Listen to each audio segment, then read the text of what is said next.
കുടിക്കണം എന്നൊക്കെ പറഞ്ഞിട്ട്, പക്ഷെ കരിക്കുമ്പോഴായിരുന്നു അതിന് രസം.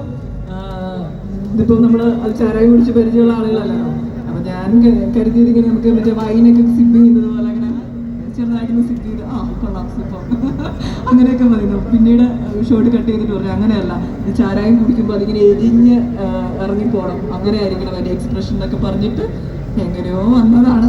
ദൈവാനുഗ്രഹം കൊണ്ട് ഭയങ്കര എക്സ്പ്രഷൻ ആയിരുന്നു കേട്ടോ. പക്ഷെ അത് നമ്മളോട് പറഞ്ഞു തരുന്ന ഡയറക്ടർ ആയിരുന്നോ ആരായിരുന്നു ഇങ്ങനെ എരിഞ്ഞു പോകണമെന്ന്?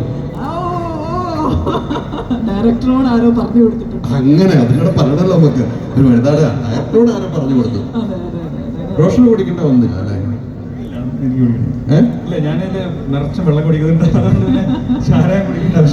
വന്നിട്ടില്ല അല്ലേ? പക്ഷേ ഈ ഇറച്ചി വിട്ട് കാര്യം എന്ന് പറയുമ്പോൾ നമ്മൾ നേരത്തെ പറഞ്ഞതുപോലെ അത് ഭയങ്കര എക്സ്പീരിയൻസ് വേണം അല്ലേ? അതിന്റെ ഒരു പ്രാക്ടീസ് എങ്ങനെയായിരുന്നു? റിഹേഴ്സൽ ഉണ്ടായിരുന്നു? നമ്മൾ ഈ കഥാപാത്രം പറയുമ്പോൾ തന്നെ നമുക്ക് കുറേ കാര്യങ്ങൾ നമ്മൾ ഇതുവരെയും ചെയ്തിട്ടുള്ളതല്ല എന്നുള്ളത് ഇതാണ്. അപ്പോൾ അതിലൊന്നാണ് ഇറച്ചി വെട്ടാന്നുള്ളത്. ഇവരുടെ അപ്പൻ ഫാമിലിയൊക്കെ ആയിട്ട് ഇത് വർഷങ്ങളായി ചെയ്യുന്ന ഒരു തൊഴിലാണ്.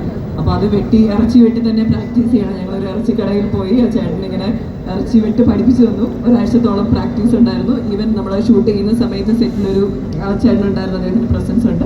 അപ്പോൾ എന്തെങ്കിലുമൊക്കെ അതുണ്ടെങ്കിൽ മിസ്റ്റേക്ക് ഉണ്ടെങ്കിൽ അദ്ദേഹം പറഞ്ഞു തരും, അങ്ങനെയല്ല ഇങ്ങനെയാണ് ചെയ്യേണ്ടതെന്നൊക്കെ പറഞ്ഞിട്ട് അതൊരു പ്രത്യേക എക്സ്പീരിയൻസ് ആയിരുന്നു. പിന്നെ ഇതിനകത്ത് നാടൻ തോക്ക് യൂസ് ചെയ്യുന്നുണ്ട്, അതെങ്ങനെ കൈകാര്യം ചെയ്യണം അതിനുണ്ടായിരുന്ന ഒരു പ്രാക്ടീസ് സെക്ഷൻ ഉണ്ടായിരുന്നു. ഞാൻ ഓർക്കുന്നുണ്ട്, അത് നല്ല വെയിറ്റാണ്, 3-4 കിലോ വെയിറ്റാണ്. അപ്പം കണ്ടിന്യൂസ് അതിങ്ങനെ എടുത്ത് കറക്റ്റ് ഇവിടെ ഈ പൊസിഷനിൽ വെച്ചിട്ട് അത് ഷൂട്ട് ചെയ്യുന്നത് ഇങ്ങനെ കണ്ടിന്യൂസ് കുറേ നേരം ഇങ്ങനെ ചെയ്തുകൊണ്ടിരിക്കുന്നുണ്ടല്ലോ. അപ്പം കൈയൊക്കെ നമ്മൾ ഭയങ്കരമായിട്ട് പെയിൻ എടുക്കാൻ തുടങ്ങും, നല്ല വെയിറ്റ് ഉണ്ടായിരുന്നു.